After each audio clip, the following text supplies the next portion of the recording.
Have you ever thought that the way you cook rice, something so familiar, might be quietly raising your blood sugar? It sounds odd. I know. Rice is such a staple. It's warm, filling, and found on dinner tables all around the world.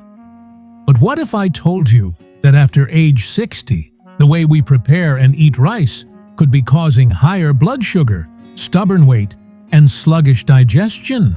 I'm truly glad you're here. This video isn't about fear, it's about empowerment and hope. Because here's the truth, you don't need expensive machines, strange powders, or another prescription. Sometimes all it takes is a few small, smart changes in how we cook the foods we already eat. In this case, rice. Over the years, working with older adults across the US, I've met so many people doing everything right, taking their meds, eating carefully, and still struggling. That's when I started looking closer. And what I discovered surprised even me. Some of the biggest improvements in health don't come from adding more, but from how we handle the basics, like how we cook rice. So in today's video, I'm going to share 5 simple rice hacks, scientifically backed, easy to follow, and perfect for everyday life. These tips can turn rice from a blood sugar saboteur into a gut-friendly, energizing, and health-boosting food. But before we dive in, let me ask, do you or someone you love eat rice almost every day? Have you ever felt bloated or tired after a meal and just blamed it on age? Let me know your thoughts in the comments. And if this sounds helpful, don't forget to hit subscribe and become part of our Health Mastery 365 family. Let's dive into the first rice hack, one that takes just a little extra time, but can change how your body absorbs nutrients. It's simple, it's powerful, and yet so often overlooked. It's this soak your rice before you cook it.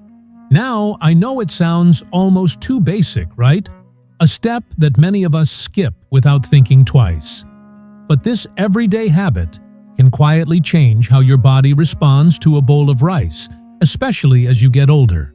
Maybe you're thinking, but I've been rinsing and cooking rice my whole life. Why fix something that's not broken? That's fair. But here's something many don't realize. Unsoaked rice can actually block your body from absorbing key nutrients. Nutrients you need now more than ever. Here's why both white and brown rice contain something called phytic acid. It's a natural compound found in the outer layers of the grain.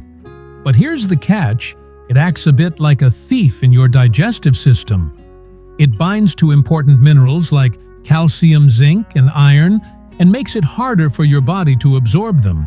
And for older adults dealing with bone-thinning chronic fatigue, or a weakened immune system, that loss matters a lot more than you might think.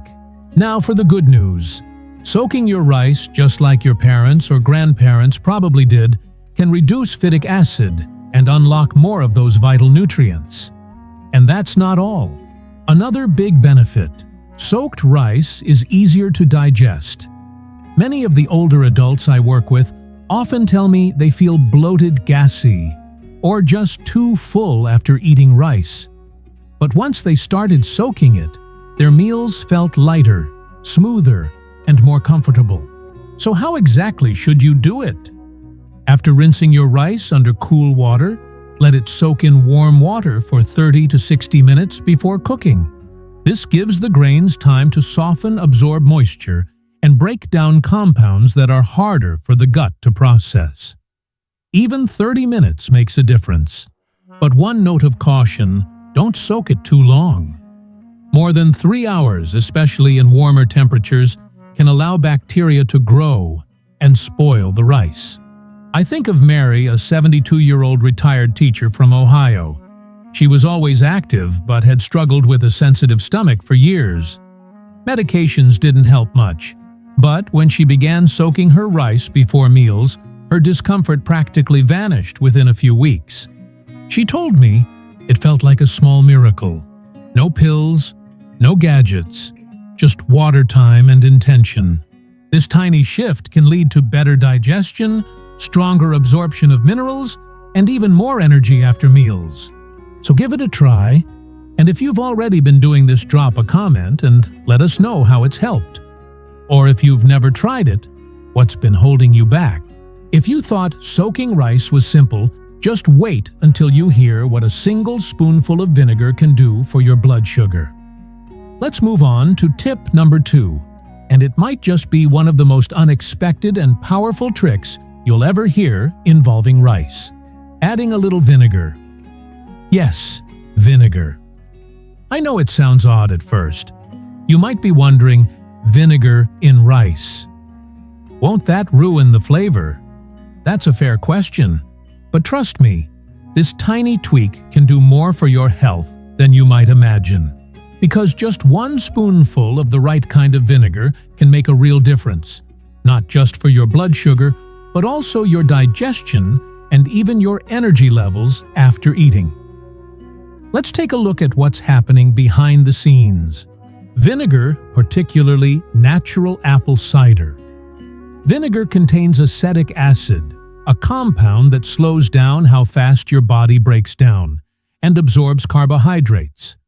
That means your blood sugar won't spike so sharply after a meal. A huge deal for anyone, but especially important for those of us over 60 when our bodies become more sensitive to those sugar surges. And if you're currently managing pre-diabetes or type 2 diabetes, this one adjustment could be a game changer. A major study from Johns Hopkins University found that adding vinegar to rice lowered the glycemic index by 31%. That's not a small dip. That's the difference between a blood sugar roller coaster and a gentle hill. I think of Frank, a 68-year-old retiree from Arizona. He was pre-diabetic, often felt drained after meals, and was frustrated that nothing seemed to help. On a friend's recommendation, he began adding just 1 tablespoon of natural fermented vinegar, like apple cider vinegar, into the water while cooking his rice. Within 2 months, his fasting blood sugar improved, and he told me he felt clearer, lighter, and finally in control. So how do you try this at home? It's incredibly simple. When adding water to your rice cooker or pot, just include 1 tablespoon of natural fermented vinegar. That's it. And don't worry, the rice won't taste sour. In fact, many people say it tastes slightly cleaner or fresher, almost like it had been steamed more gently. Just make sure the vinegar you're using is naturally fermented. Avoid the synthetic or flavored kinds. They won't deliver the same benefits, and if you're sensitive, they could irritate your stomach. If you're new to this or have a sensitive digestive system, start with half a tablespoon and see how your body responds. This habit is easy to adopt, yet its long-term impact can be deeply rewarding. The best part, it's not medicine. It's not a restrictive diet. It's just a small helping hand, natural, affordable, and sustainable. Now moving on to tip number 3, which might surprise you just as much, mixing a little oatmeal into your rice. Yes, oatmeal. That humble breakfast food you probably already know is good for heart health, cholesterol, and digestion. But what's fascinating is how adding just a small amount into your cooked rice can actually help regulate blood sugar and even cleanse your arteries over time. Let me explain. Oatmeal is rich in beta-glucan, a type of soluble fiber. When you eat it, beta-glucan acts like a gentle sponge inside your gut. It moves through your system, soaking up excess cholesterol, slowing down digestion, and keeping blood sugar from rising too fast after you eat. For older adults, especially those facing high cholesterol, prediabetes, or hypertension, this kind of daily support is invaluable. One National Institutes of Health study found that mixing just a little oatmeal into rice can reduce post-meal blood sugar spikes by up to 43%. That's a massive improvement, and one that moves you closer to long-term stability and heart health. So how do you do it correctly? The key is in the amount. Too much oatmeal in one meal can actually backfire, especially for older adults. It may cause bloating gas or a heavy feeling. That's why we follow what I like to call the golden ratio. If you're making 1 cup of rice about 150 grams, just add 1 to 1.5 teaspoons of plain dry oatmeal. That's around 5% to 7% of the total volume. Enough to make a difference without overwhelming your digestion. Why not add more? Well, even healthy foods in excess can cause discomfort. Moderation is key. Gentle balance, not overloading your gut, is what makes this trick so effective. In my experience, this one small habit has helped countless people. Take Lillian, a 75-year-old woman from Michigan.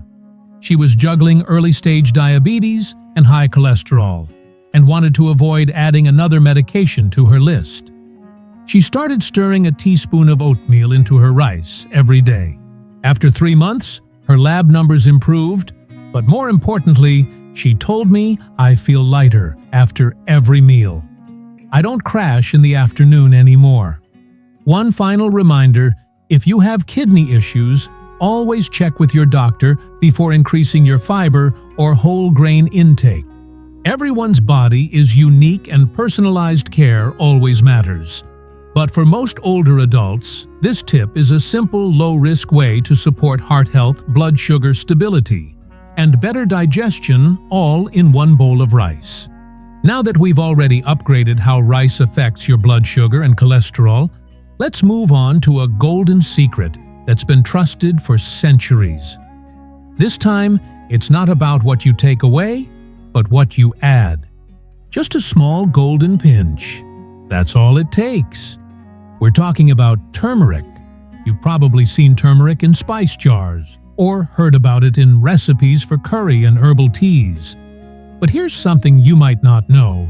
Adding just a tiny bit of turmeric to your rice can help your body become more sensitive to insulin and even calm down inflammation that may be lingering throughout your system. The magic lies in a powerful compound inside turmeric called curcumin. For decades, researchers have been fascinated by its antioxidant and anti-inflammatory properties. But one of the most promising discoveries, curcumin's ability to improve insulin sensitivity, meaning your body can use insulin more efficiently the way it's supposed to.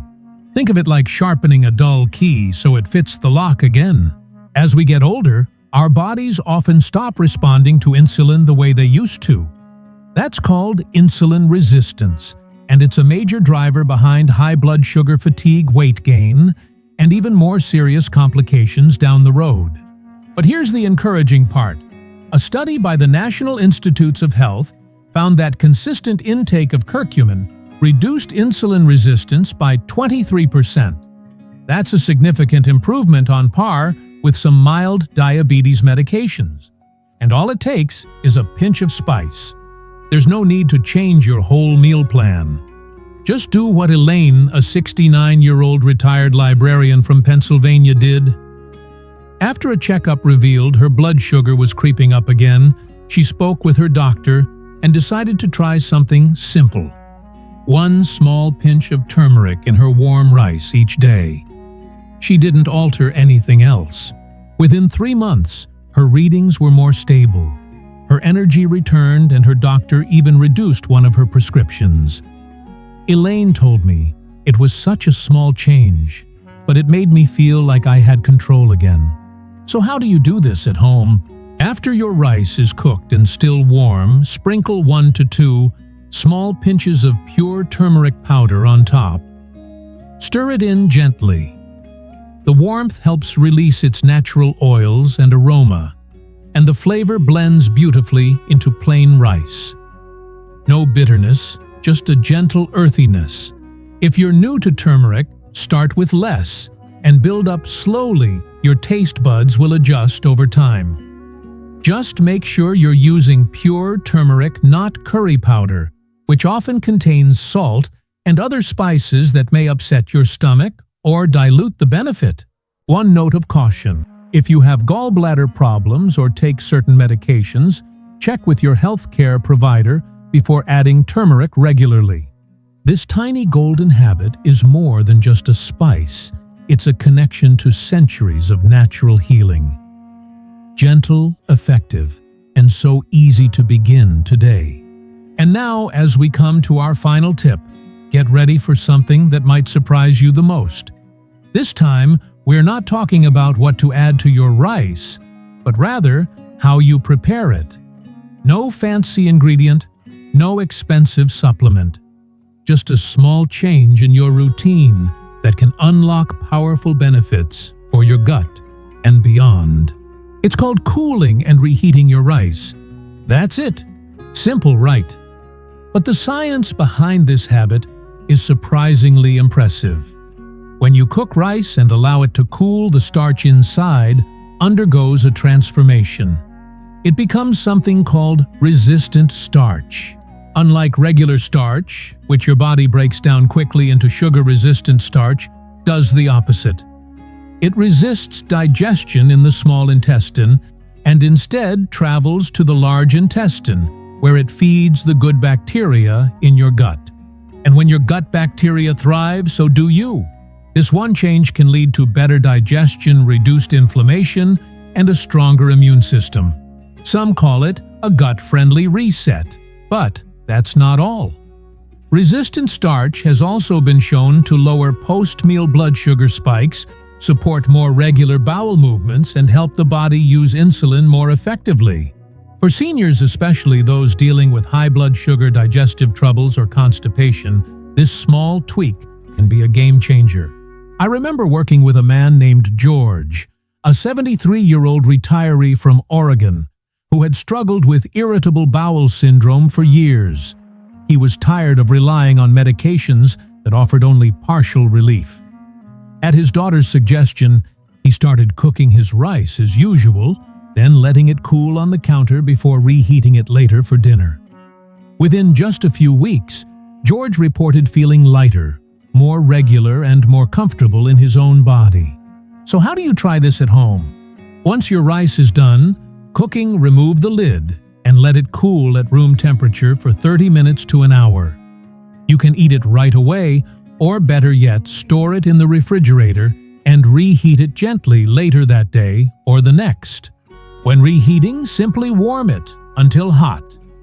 Avoid overcooking or letting it sit out too long, especially in warmer weather, to prevent bacterial growth. If you're not planning to eat it immediately, make sure to refrigerate your rice promptly and consume it within 1 to 2 days. It's such a simple shift, yet the rewards are deep. Improved gut health, steadier blood sugar, and that rare but wonderful feeling of internal balance. Isn't it amazing what a little patience and planning can do? With just one habit, cooling and reheating your rice, you can turn a basic meal into a natural tool for better health. Sometimes the most nourishing changes come not from what we add, but from how we prepare what we already love. Now that we've walked through all 5 of these gentle yet powerful rice habits, let's take a moment to pause and bring it all together. Because while each tip may seem small on its own, the real magic happens when they work together, meal by meal, grain by grain. Soaking your rice, adding a splash of vinegar, mixing in a bit of oatmeal, sprinkling a touch of turmeric, cooling and reheating for gut support. 5 simple steps, each offering support for your blood sugar, digestion, and overall vitality. And the best part? These habits aren't drastic. They're doable. They're yours to choose. Here's something I always remind my patients. It's never too late to make a positive change. You don't have to overhaul your entire diet overnight. Just start with one habit, the one that feels easiest for you. Sometimes the smallest step becomes the spark that transforms everything. I have seen it happen time and again. Older adults who felt stuck finally found momentum. Not through big leaps, but through steady, meaningful choices. You deserve that kind of progress too. If this video helped you or opened your eyes to something new, go ahead and tap that like button. It really helps us continue this work. And if you want to keep learning, subscribe and join the Health Mastery 365 family. We're here to support you with science-backed tips that actually fit your life. Have you tried any of these rice habits? Did one surprise you? Let us know in the comments. I'd love to hear your story. Take good care, and I'll see you in the next video. You've got this.